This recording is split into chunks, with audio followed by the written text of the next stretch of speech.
All right. And I'll do Andy Worski, and we're live. So, welcome to my channel, everyone.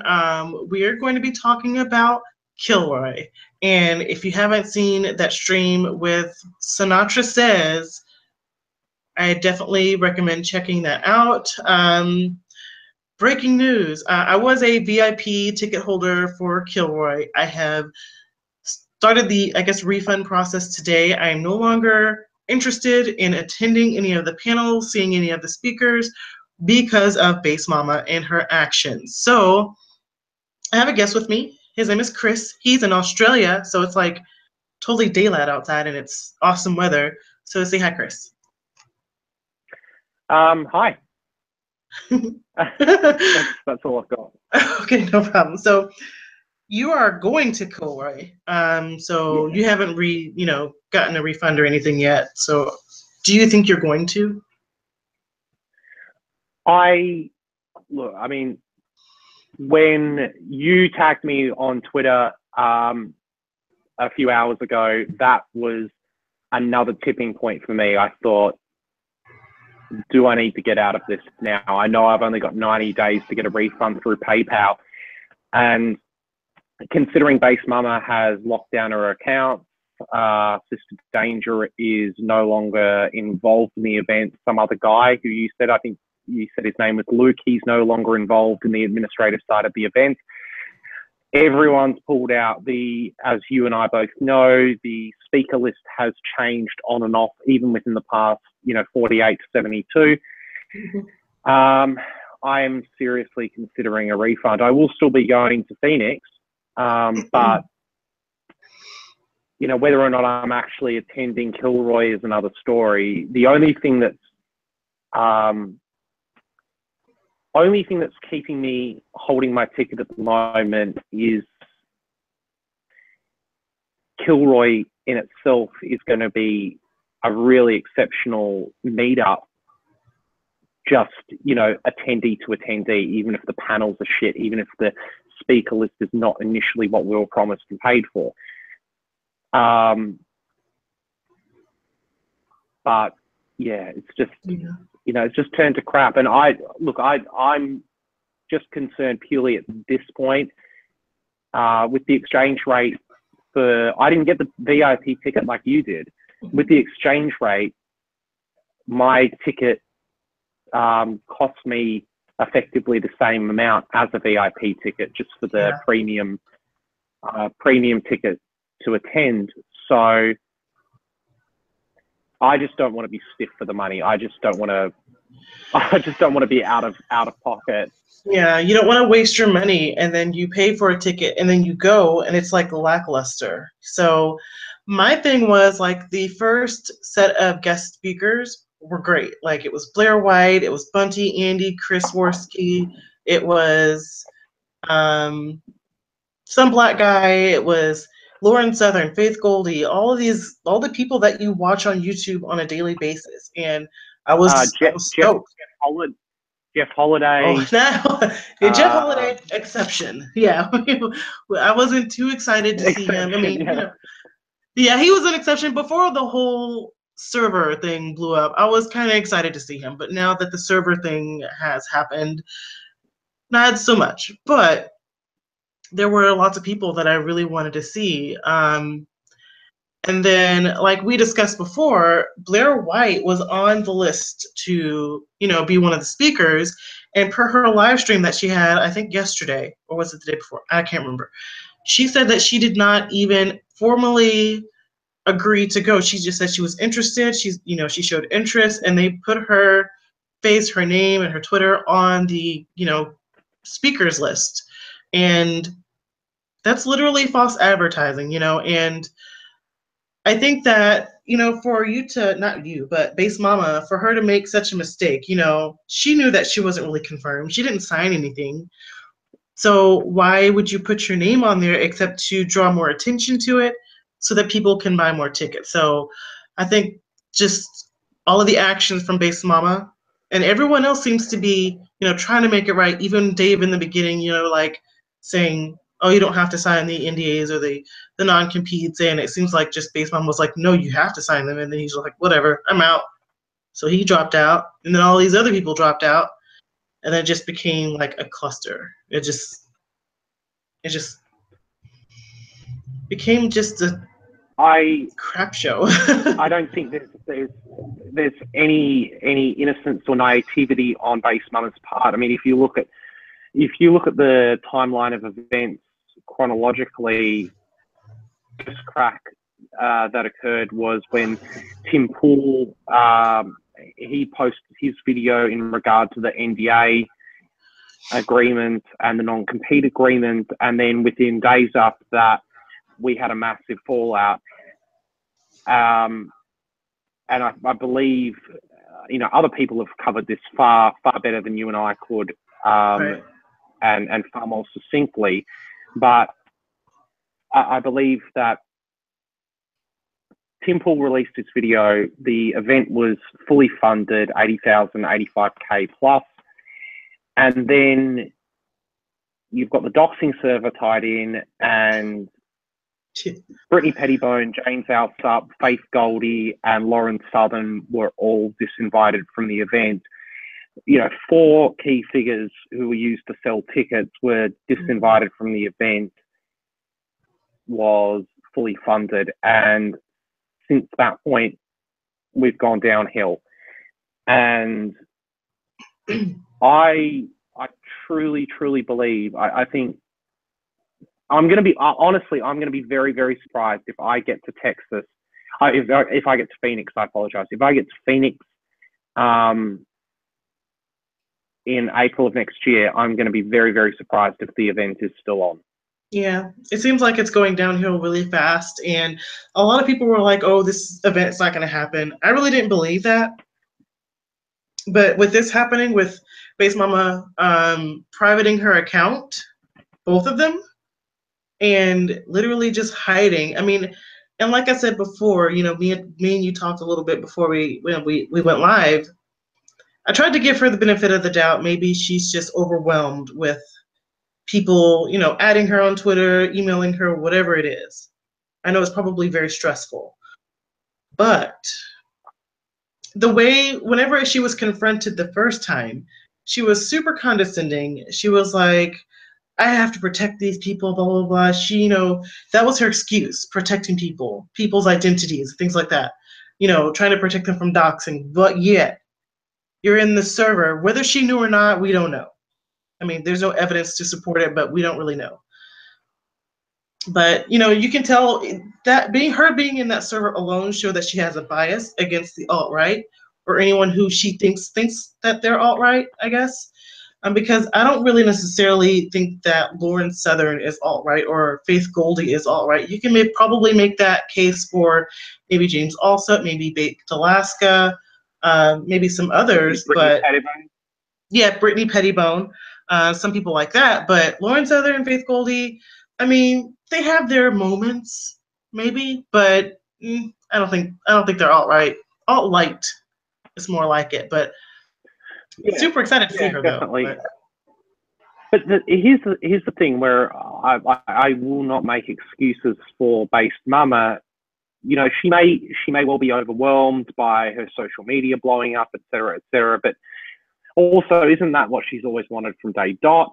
But the other thing is that this event, they've raised 85K. Mm-hmm. This event should have had, there are people who do event planning and event coordination for a business. There's a whole industry around it. Mm-hmm.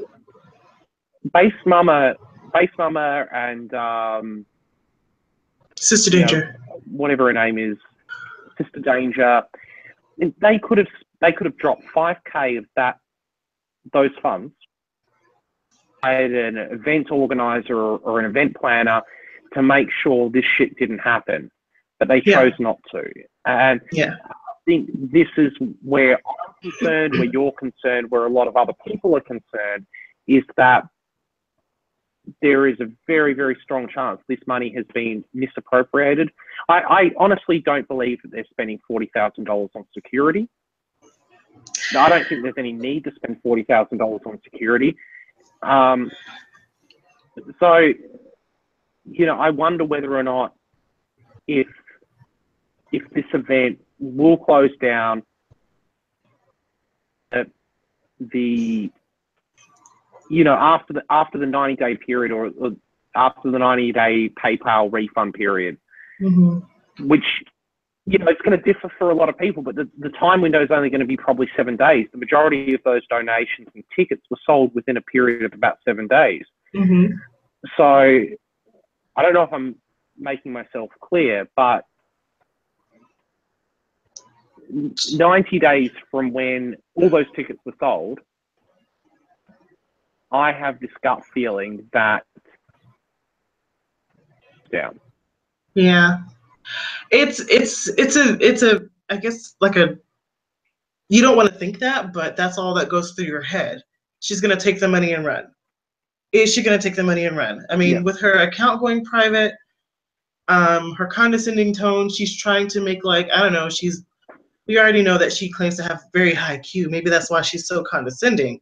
But it just seems like she is, you know, she's trying to. Did you just say she claims to have a very high IQ? Yeah, you didn't know that? No, I didn't know that.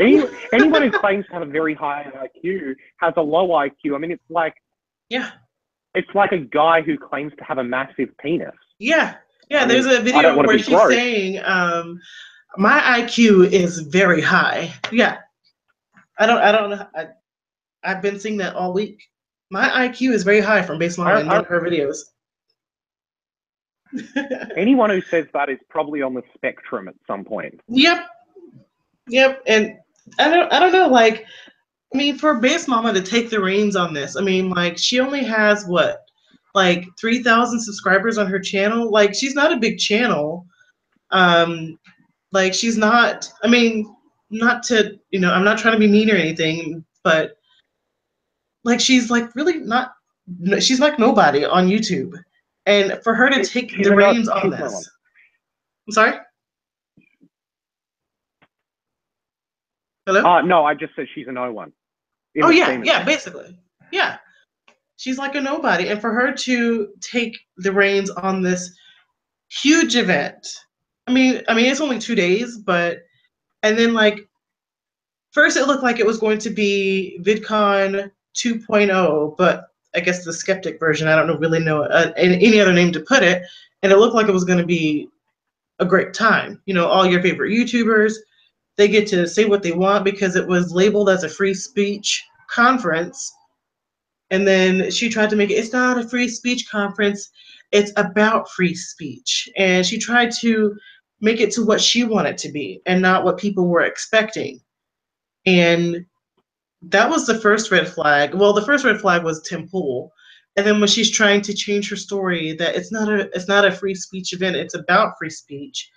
And then she tried to silence other people about their ideals. I mean, if you have someone who is literally racist and they want to talk about racist stuff, I mean, give them a platform because, you know, of course, I'm a Black person. Let them speak because it will show people how dumb they are and how their ideas are stupid. If you just silence those ideas and then, you know, shut them down, you're going to get disenfranchised people that will feel sympathetic to that person. So it ends up exactly correct working against your favor. And this, well, that's one of the I mean, you put it perfectly, and that's one of the biggest problems I have with people who say, oh, well, we should censor this and we should censor that. No, everything should be allowed because the good ideas are going to rise to the surface. The bad ideas are going to sink to the bottom because you have to have faith in the, you know, collective consciousness of people going, no, that's fucking bad, man. Don't say that shit. Like, you know, if that makes any sense. Like, and you're spot on when you say it's going to create disenfranchised people. How many more supporters has someone like, presumably, like, I'm just spitballing here, but if you let Richard Spencer just have a platform, right? You just let him have a platform, say what he wants, blah, blah, in the marketplace of free ideas, the dumb shit that he espouses is going to get shut down. Mm-hmm. But you try to silence him, you turn him into a hero, you turn him into this free speech warlord, this hero, this renegade, and people are going to gravitate towards that. We've seen that happen. Yeah, we've seen it happen too many times, and that even, you know, on the right, we shouldn't do that, and even on the left, you know, we've constantly shut people down on the left and the right when it comes to the free marketplace of ideas. And it's just really, and that's one thing that I can appreciate about Andy and his live stream, like, disease that he's spreading. Like, he's live streaming all the time. He's always willing to talk with people on the left and the right. So he just like did a thing with Omni Destiny. That dude, oh my God, he is strange. So he's always talking with people like that, and that's what I can appreciate about Andy. That's why I respect him so much, is because he's always willing to have a conversation. He's always willing to say when he's wrong. You know, even though I don't really agree with all the race realism thing, I respect him because he felt that he was wrong in this situation, and he owned up to it. So I can respect him for that.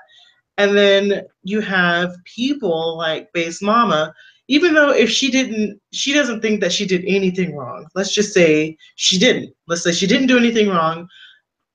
You still have to own up to what the people want. I mean, the people, you know, paying customers like you and I are upset at this whole situation. And it's not like, oh, Sister Danger did this, so we're mad at her. It was not, you know, so-and-so did this, or Dave Cullen. It's all going back to Base Mama. And everything is pointing to her. And she has not done anything or said anything to rectify the situation. Nothing at all. So I don't know what she's going to do at this point after all of this blows over. Like, is she going to be like, you know what, I messed up. Hopefully I can make this right, because we can all forgive her. You know, if she makes it right. If she tries to say, you know, I'm sorry, and try to do that same crap again like Kraut did, like, you know, do the same mistake twice, she's never going to recover, because Kraut just left the internet. So if she tries to make it right, and she look, I think at this point in time, the only way. Sorry, have I dropped? No, you're good. Okay, cool. I think the only way at this point that she can rectify the situation is by taking her ego out of it and passing the reins to someone else. I think that, and you and I have talked about this. I think you and I are in agreement. Like Andy Warski, Stick Texan Hammer, or even Sargon of Akkad. I think they're probably the three people who could rein this event in right now. Bring the others back into the fold. It would probably even require a rebranding at this point, because of the amount of damage that's been done. But and if she doesn't step aside, I mean, her YouTube career, her credibility, her Twitter, everything, it's destroyed. I mean, it already is destroyed, but like, she's gone. Yeah, 100%. I agree. Yeah, I think it should be canceled, rebranded, and handed the reins over. I really like that idea. I would prefer Bunty King, because he's always like in, you know, this marketing I don't know. He's always doing something for his company. I don't know what he does, but I like Bunty, but any one of those three are great. I would just love for someone who has good intentions and, wants to have it something, basically what it was before, it got ruined. I would want that than what it is, like an intellectual discussion, which is great. We can have intellectual discussions, but some of these speakers, like, who are they? Like, besides Christina Hoff Sommers, Exactly. besides Roaming Millennial, those two are great people. Basically, the top here, the honored guests. I don't know who Sartro. I don't know who Sartro is, but Sartro is an honored guest. I've got no idea who Sartro is. Me either. It's yeah. I don't know. Sorry. Okay. That's all good. I'm trying to move. What are you doing? I'm trying to move my heater because I'm freaking cold and I have a little space heater and it's keeping me warm. But yeah, like, I don't know any of these speakers. I don't really want to hear them speak. Besides, Christina Hoff Sommers, she's a great speaker. I love, her ideas. Roaming Millennial is great too, but they're not fun. But I reckon I said this to you, and forgive me if it wasn't you I said it to, but I really do not believe that the price that you and I are paying, or you formally, or anyone else is paying to attend this event, really.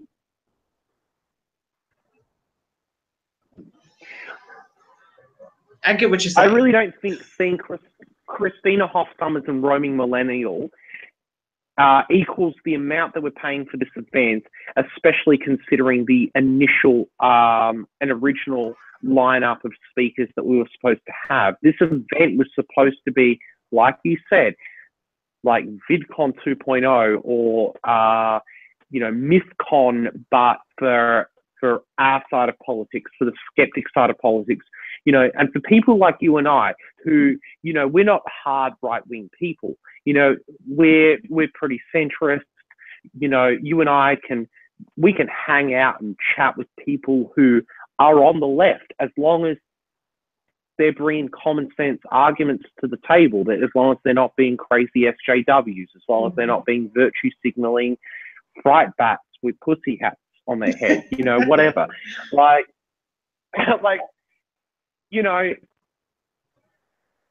And I don't know if I want to be, dropping all this money on just seeing Christina Hoff Sommers. She's great, but she's not. I mean, she's a great intellectual, and she's a very smart lady. And, they call her the factual feminist for a reason, because she's one of the OG feminists, not these crazy keep your hate speech off this campus type people. And, I mean, I would pay money to see her speak. If she was in my town, I would definitely go. But, the lineup for, there's no other featured speakers. Like, who else is going to be there? As far as I know, the two people that I know that are going to be there, like Bunty King, or maybe three. Bunty King, Monday Matt, and Rucka Ali. Never watched Rucka Ali's videos at all. Love Bunty King, but they're more of like moderators. They're not like featured speakers. So they're going to be the ones initiating questions, doing the Q&A and all of that. So the most exciting people that are in this list of featured speakers are just, going to be there to moderate things and be like the MC, which I didn't sign up for that either. I want to ask them the questions. I want to see those people. And now we don't even get that. So they're really screwing over the little guy in this. I mean, they definitely screwed over the YouTubers as well, but we got the shaft just as bad as they did, because we actually paid money to see these guys. So. Yeah, exactly right. I mean, we invested our hard-earned into an expectation that we would see these people, we would be able to network with these people, and that's chopped and changed. And I can't recall who it was that said only a few days ago that it might have been Sticks, Texan Hammer, like that. It was either he or Andy Warski who said that, I believe it was Sticks, that, you know, there are not only people from, you know, the US who are attending this, there are people who are flying from overseas just for this event, like I am. Mm-hmm. You know, I'm flying from halfway around the world just for this event. Yeah, that's, I mean, that's sure, the... like, sure, like, I'm going to be kicking it for a while, like, you know, don't get me wrong, but, right. like, the reason I'm going to, who goes to fucking Phoenix in April? Exactly. You know what I mean? Like, you know, like, I'm not planning a holiday to go, you know where I really want to go in April? Phoenix. Yeah.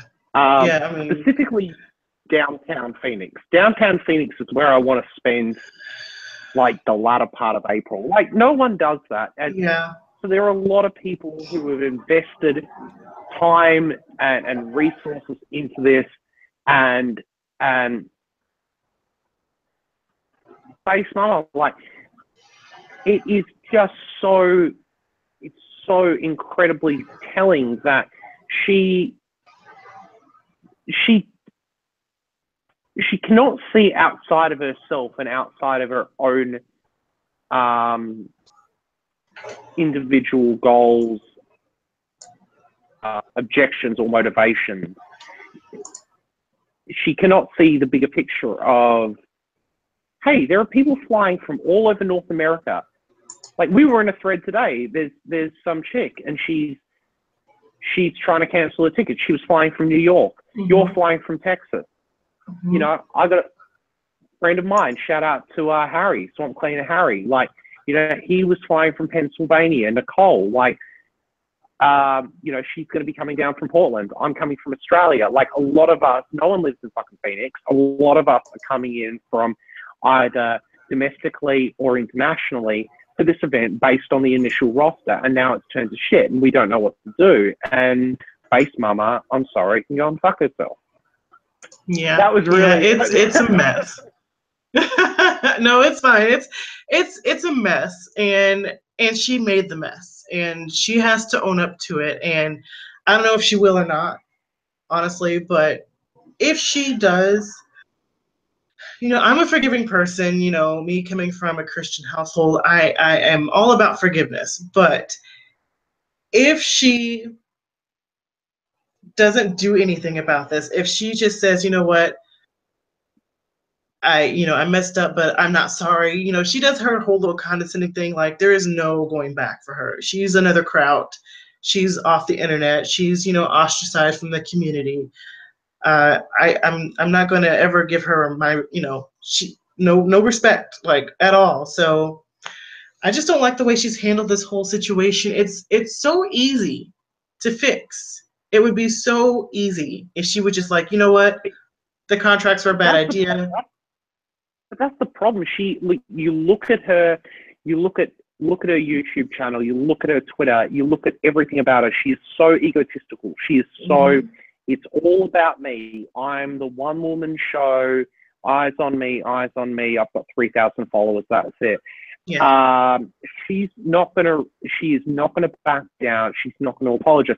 You know, people have given Jeff Holiday shit for his apology, which admittedly was lacking.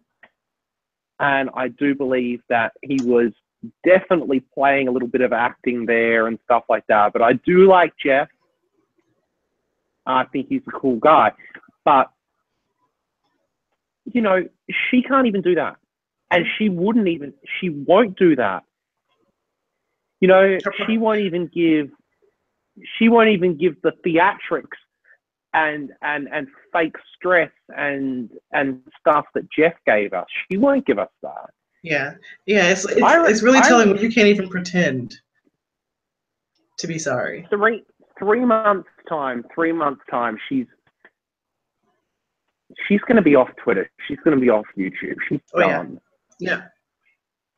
It's only a matter of time. We've predicted, or not really me, but people have predicted that Kilroy is not gonna. It's gonna hit the fan. It has, and people predicted that.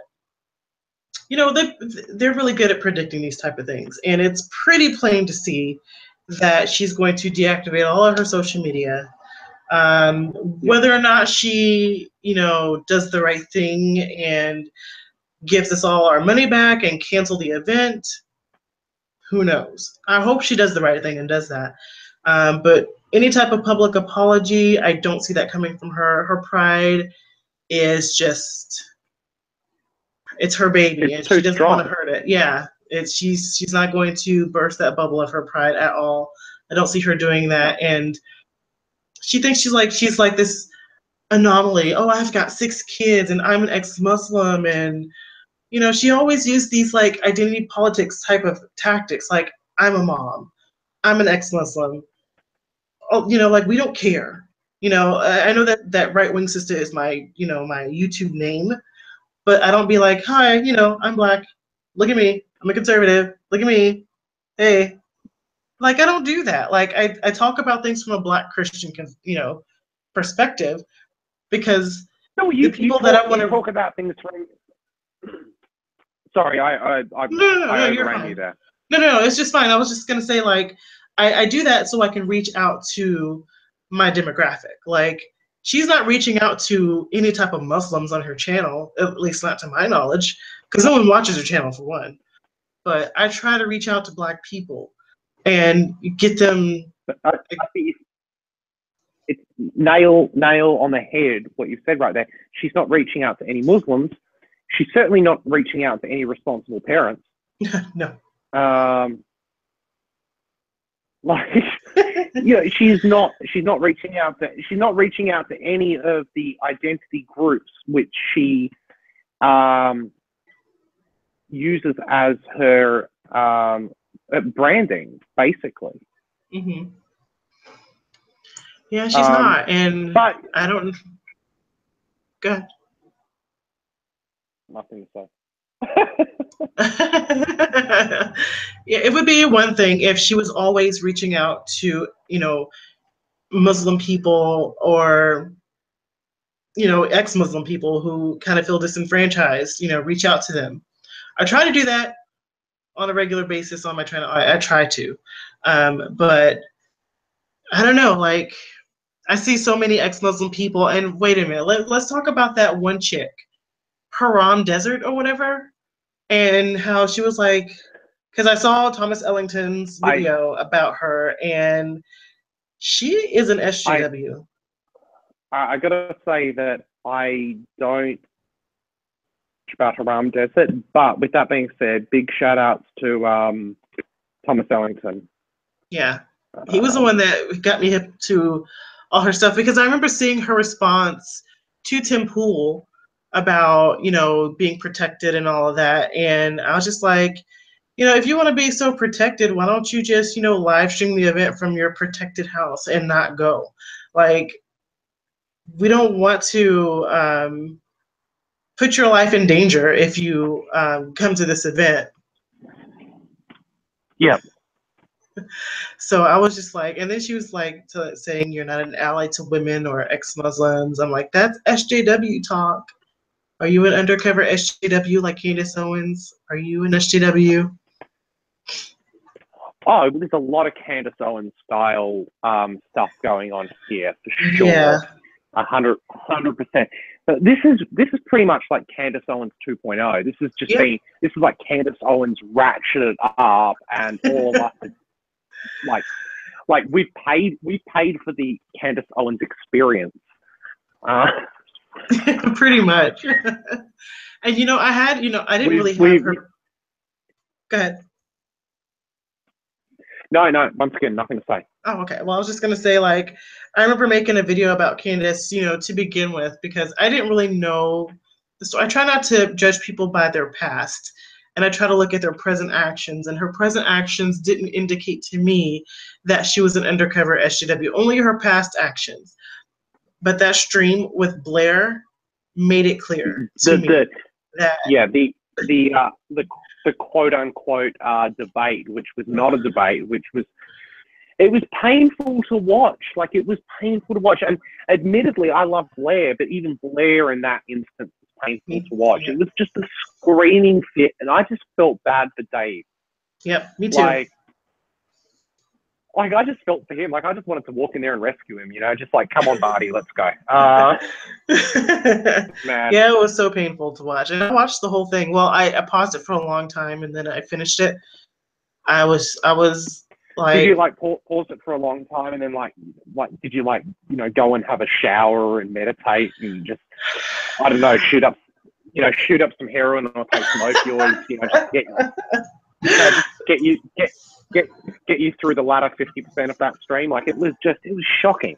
Yeah, it was shocking to see. And I did go grab a beer. I did go grab a beer while I watched it, but it was shocking for me. I think the most telling thing for me in regard to Candace Owens was the way she started that. She started that confrontationally, and I'm paraphrasing, but like the first thing she said was like, "I'm not going to call Blair a woman." Yeah. Okay, well, you know, whether or not you're Christian or any other religion, it doesn't really matter. It doesn't really matter. Like, your religious beliefs aside, this is supposed to be respectful, and whether or not you believe in transgenderism or any of that sort of stuff, you know, just come on the defensive or the offensive, actually, and you've just blatantly showed this person disrespect from the outset. You know, like, get fucked. Like I saw that, and it was just like, bang.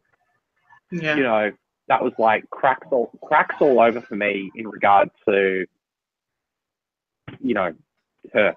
Yeah. It was quite shocking to see, because I was trying to pull for her, because she was getting like murdered on Twitter. Like, people were talking about her and stuff. But this whole situation literally reminds me of, you know, Candace Owens, you know, Social Autopsy, Base Mama, Kilroy, that they are the same. They are the same thing. And I remember writing about this on my blog whenever I was talking about the whole Candace, Red Pill Black, Social Autopsy drama. And I was like, when is the next event when is the next Candace gonna happen? Like, when is the next drama event gonna happen? And everyone's gonna live stream about it. And it was the Kraut thing, and then now it's Kilroy, and they go hand in hand. And like, it seems like every 6 months or so, or every few months, there's another drama. There's another event that happens, and everyone has to talk about it. And it's getting to a point to where this is the skeptic or commentator community. I can't say that word. Commentary community. I guess we could call it that. This is what we are now. We talk about, you know, controversies that happen in our line of work, I guess. So it is, I miss, like, just not getting into that. You know, I know that Shoe on Head has kind of gotten out, you know, not in the drama with Armored Skeptic. She's not in this whole thing. There's a lot of people that are not really involved, but the majority of them are. And it's like, it's what's hot right now, I guess you could say. Are you there, Chris? Yeah. Well, Okay. I was just listening to you. I mean, realistically, what's hot right now is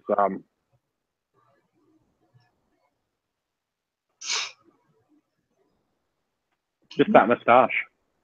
Yeah, I was about to say, your handlebar mustache is that's hot right now. So hot. That's yeah. So fresh for 1977. all we need now is like a cowboy hat and your little plaid shirt, your Wrangler jeans, put you in like a rig. It looked like what's that movie called? Smokey and the Bandit, I think. Smoke. Yeah, this is a Burt Reynolds moustache, isn't it? Yeah, it is. Definitely. And then I could be Foxy Brown or something like that.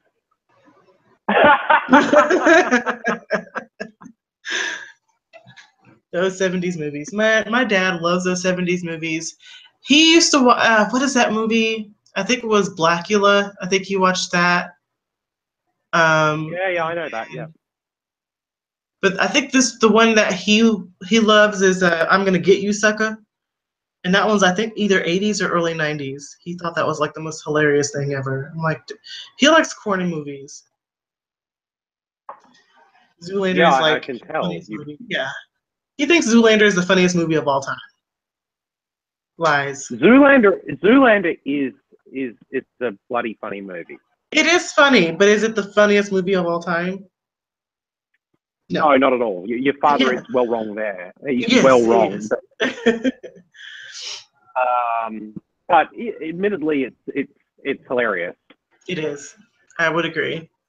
That part where they're playing with the gasoline. I've Zoolander 2 just purely because I read the reviews and I'm like, if I watch this, it's going to ruin the original for me, and I don't want to do that. I don't know what it is about sequels nowadays. They're never as good as the original. They always, to me, sequels for movies is like the actors are like, hey, do you want to go on a vacation and get paid for it? Let's make a sequel. That's all it is. Oh, but come on, like if you and I were in that situation, we were famous actors, we were in like a really successful Hollywood movie, and someone offered us, here's a couple of $1 million to make a really shitty sequel. Come on, we'd do it as well. Like, yeah, I mean, it would be tempting for sure, but to make that bank, you'd do it. You would do it. I would do it.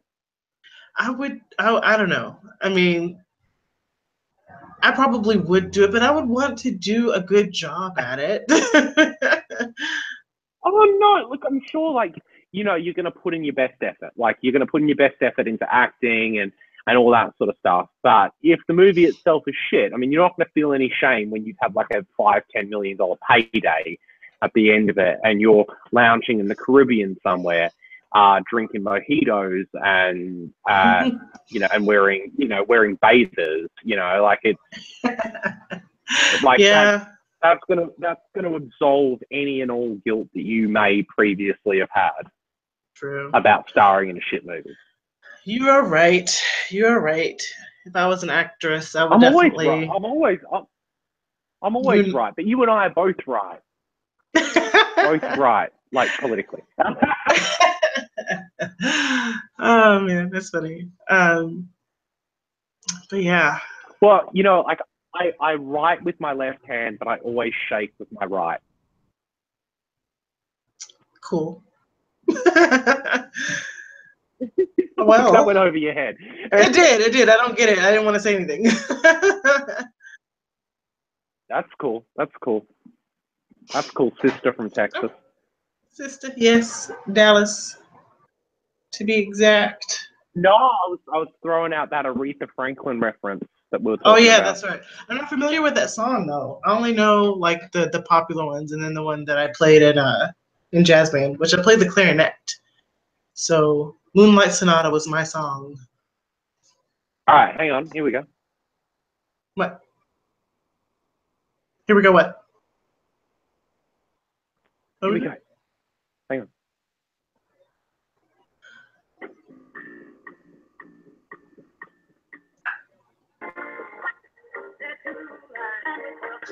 Copyrighted music on YouTube.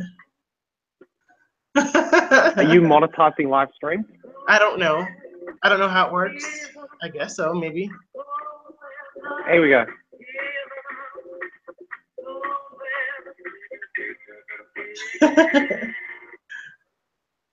There we go. We've got your new YouTube intro music sorted.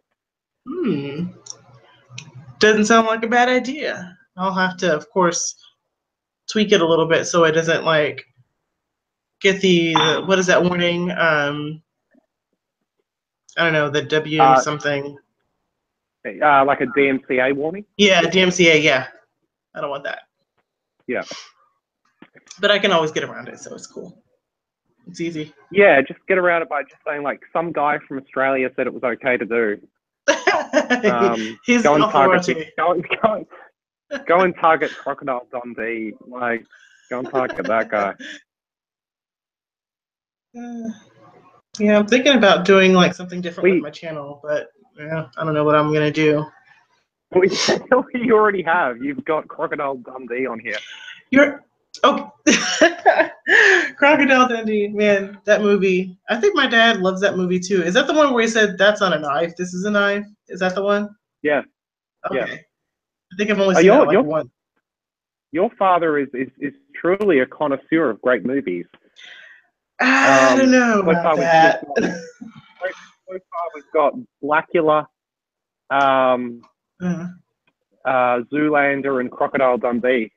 Okay, but I don't know. He's not a connoisseur of movies. He's not. Let me tell you what he thinks is the best movie of all time. You've already told me. I was making a joke. I'm not. Oh. I'm not. I'm not. Look, I'm just gonna put this right out there right now.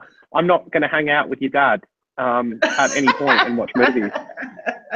True that. Okay, like here's his taste in movies. He thinks that The Postman. Unless there's a drinking game involved with those movies, it's not gonna happen.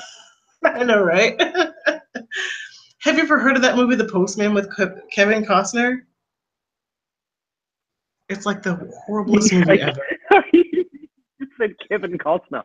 I'm not gonna take it seriously. He's got some good movies. Like Dances with Wolves, I love that movie.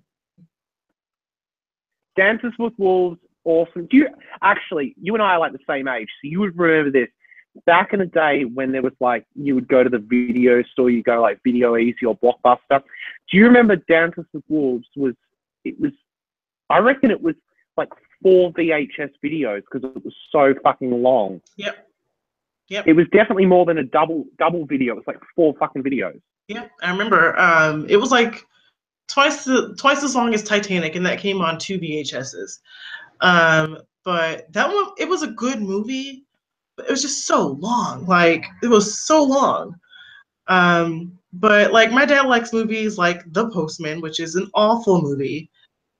Waterworld, which I haven't seen. Don't. But I don't know. I mean, if it's a movie about people working for the postal service, I'm going to assume it's pretty boring, unless of course they go postal. Then it's an action movie. It's like, I don't know, post-apocalyptic type of scenario. No power, no nothing. So he's basically lying about being a postman. Wait. Oh God, you ruined it. I'm trying to think. So it's post-apocalyptic. There's no electricity. There's nothing. Uh-huh. And his main objective in the whole movie is like, I must get the mail to these houses. It's not that simple, but it's, I don't know. It's basically like Judgment Night, except he's putting letters in mailboxes. I guess so, but I don't know. I think he started a lie to get out of something, and then he had to go with that, and then he became some type of hero. It's so stupid. And then like this girl, she's like, her husband is like, I don't know, shooting blanks. She wants to get pregnant so bad, so she sleeps with him. She becomes pregnant, and then her husband dies. It's so stupid. So stupid. Don't watch that movie. But my dad loves it. It's so stupid. It is so long too. He loves long movies. And the thing about Kevin Costner, he's a great actor, but he chooses bad movies all the time. Yeah. In 2013, an unnamed nomad enters the Oregon flatlands, trading Shakespearean performances for food and water. In one of the towns, the nomad is forced into the ranks of a predominant militia known as the Holiness. I should have rehearsed this. I was giving a full speech of the movie. Oh, where do you get it from IMDb? General Bethlehem learns of the postman's tales of a restored government and becomes afraid of losing power if word spreads. Sounds fucking compelling. This jumps all over the place. So we're like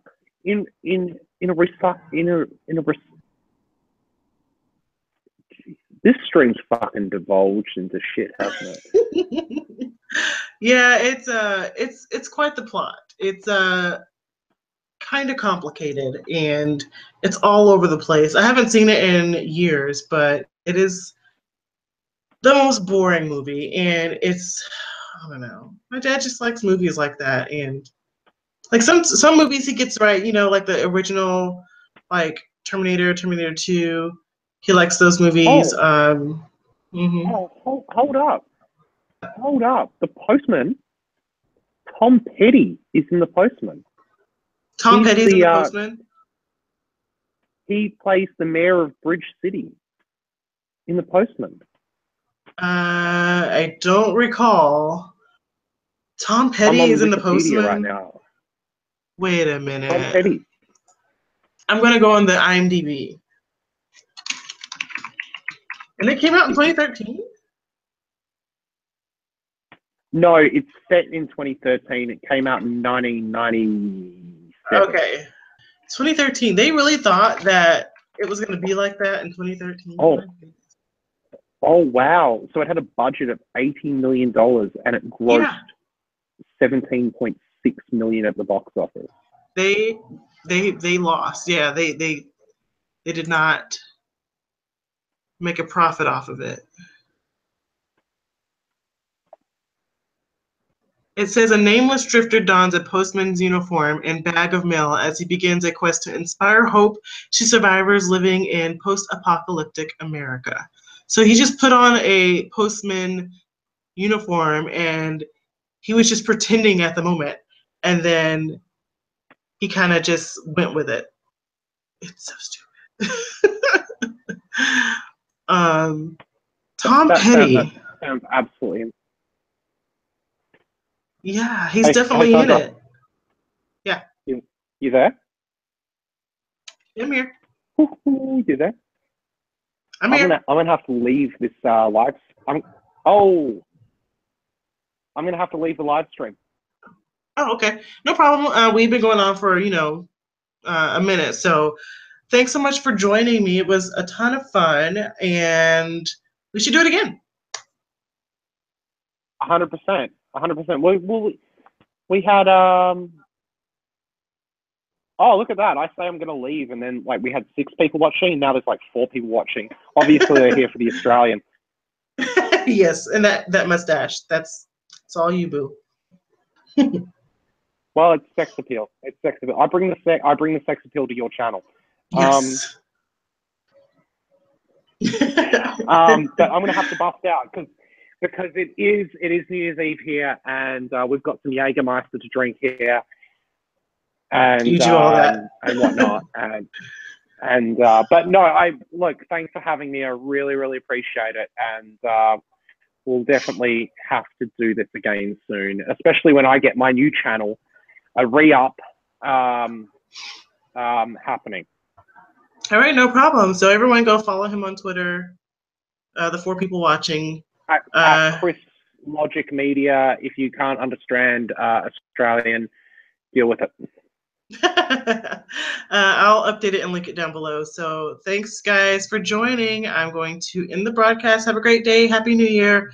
And I will go do the same. Bye, guys. Peace. Bye. Bye.